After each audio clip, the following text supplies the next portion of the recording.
Salut les fumeurs, les fumeuses. Il y a plusieurs vidéos sur Internet qui courent comment faire une machine à génération de fumée froide, tout en anglais, avec des explications souvent qui sont relativement faibles et pour nous autres, les francophones, on n'a pas beaucoup de ressources. Fait que j'ai décidé d'en faire une petite vidéo pour moi-même. Fait que je vais vous montrer ça, qu'est-ce que j'ai fait. Et puis j'espère que ça va vous aider un petit peu, puis ça va peut-être décider certaines personnes à justement se faire de leur propre fumeur. Fait que, excusez si ça shake un peu, mais j'ai juste une main pour vous montrer tout ça, et puis je vais essayer de vous montrer ça le plus rapidement possible. La première des choses qu'il nous faut, c'est une sorte de contenant en stainless, comme ça, pour réussir à... vous voyez, il y a des pièces encore dedans, là, que je ne me servirai pas, je les ai ramenées pour justement patenter mon affaire plus loin, là. Fait que vous voyez, j'ai un contenant en stainless. Là. J'ai pogné ça chez comment ça s'appelle, non?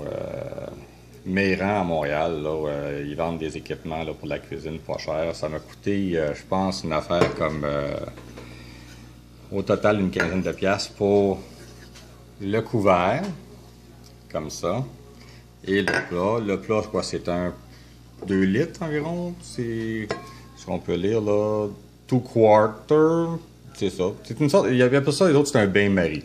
C'est plus pour habituellement dans les choses de gala, là, quand il y a des sauces qu'on soit à mettre dans une place pour garder chaude pour l'heure de buffet, là. C'est ça. Et le couvert par-dessus. Ce contenant-là, bien entendu, je vais le percer à quelques endroits spécifiques pour le pouvoir faire rentrer de l'air pour attiser le bois. Et je vais y mettre 4 pattes en dessous avec des vis. Ça va être des vis que je vais mettre dans 4 trous, 4 pattes pour le tenir à une certaine distance là, de la surface sur laquelle il va chauffer. Ça, c'est la partie facile. Il va falloir que je perce ici. Cette chose-là, et que je mette un connecteur, et justement, ça, c'est la partie la plus compliquée. Voici le connecteur que je vais mettre. Ça, c'est un connecteur 1/2 pouce de cope à rigide, 1/2 pouce. Cette bague-là, elle s'achète à part, elle ne vient pas avec le connecteur, donc ça va une bague à part. Et le connecteur va être là, mais dans l'autre sens, il va pointer par en haut. Le petit morceau de métal qui est là va disparaître, je vais le grinder et je vais percer mon trou, je vais mettre ça là et ça va être comme dans le fond, comme ça. À partir de ça, si on se garde en mémoire que le couvert est fait de même, juste ce morceau-là, je vais le mettre de côté. J'ai coupé quelques longueurs de tuyau de cope, une demi. C'est toute une demi à grandeur.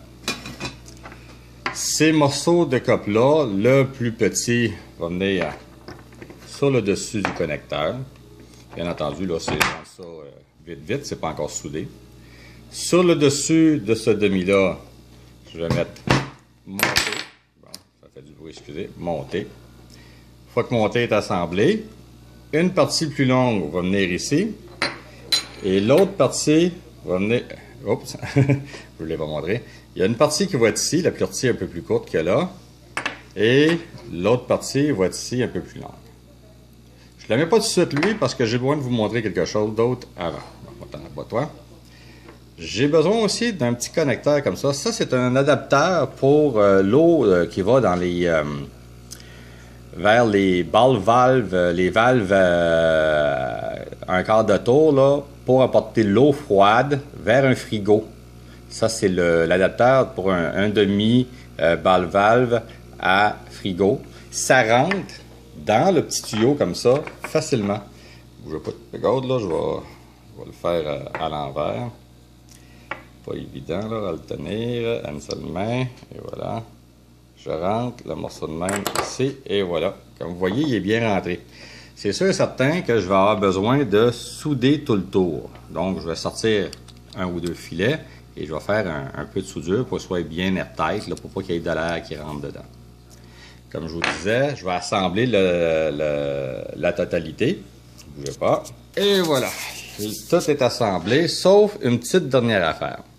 J'ai cherché dans les shops de hobby ou quoi que ce soit, partout pour me trouver un petit tuyau de métal, laiton, cope, qui pourrait rentrer là pour pouvoir faire ce qu'on appelle l'effet Venturi, qui est un tuyau qui passe à travers tout ça, qui aille plus loin que le T. Je n'ai pas trouvé à Montréal présentement, mais j'ai trouvé l'endroit où ce qui en fabrique. C'est chez Précision Métal, KS Précision Métal. Entre-temps, moi, j'ai acheté un petit tube carré.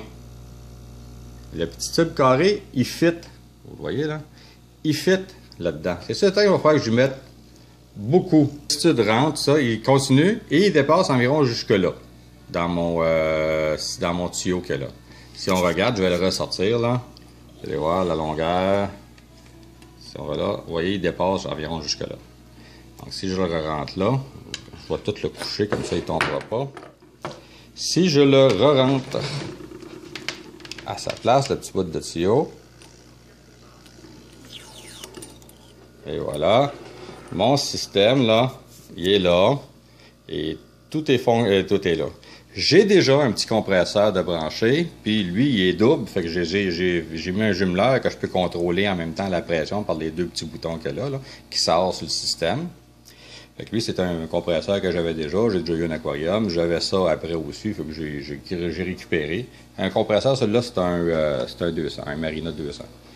Fait que vous voyez que tout ça est fonctionnel. Puis, le petit compresseur fonctionne déjà. Parce que je voulais vous montrer que malgré que c'est pas airtight, malgré que c'est pas encore fonctionnel, que c'est pas en fonction, que c'est pas soudé rien, vous pouvez que ça attire l'air de toute manière. On va avancer. Vous voyez, l'air est attiré, la flamme est attirée à l'intérieur du tuyau. Donc, il y a de l'air qui est attiré par le tuyau qui est ici et qui est envoyé par là, en même temps que l'autre air qui vient par le petit tuyau. Ça s'appelle l'effet Venturi. Donc, on a un système que lorsque ça va être plein de bois, je vais pouvoir justement attirer cette boucane-là au rythme que je veux grâce à ces contrôleurs-là. Et ça va sortir au bout de ce tuyau-là. Maintenant, rendu au bout du tuyau, je peux faire plusieurs choses. Bien entendu, je peux y mettre un 90 degrés. Puis après ça, m'en aller dans quelque chose d'autre, et en mettre un autre 90 degrés, puis rentrer dans mon barbecue. Par le trou de la rôtissoire où on met la broche pour tourner le poulet habituellement.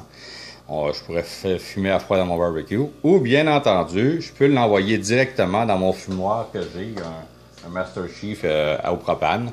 Mais au lieu de faire fonctionner le propane, je vais juste faire fonctionner ça et je vais avoir une boucane froide à l'intérieur de mon fumoir. Comme ça, je vais pouvoir fumer à froid. Et si j'allume le propane, je vais pouvoir fumer à chaud.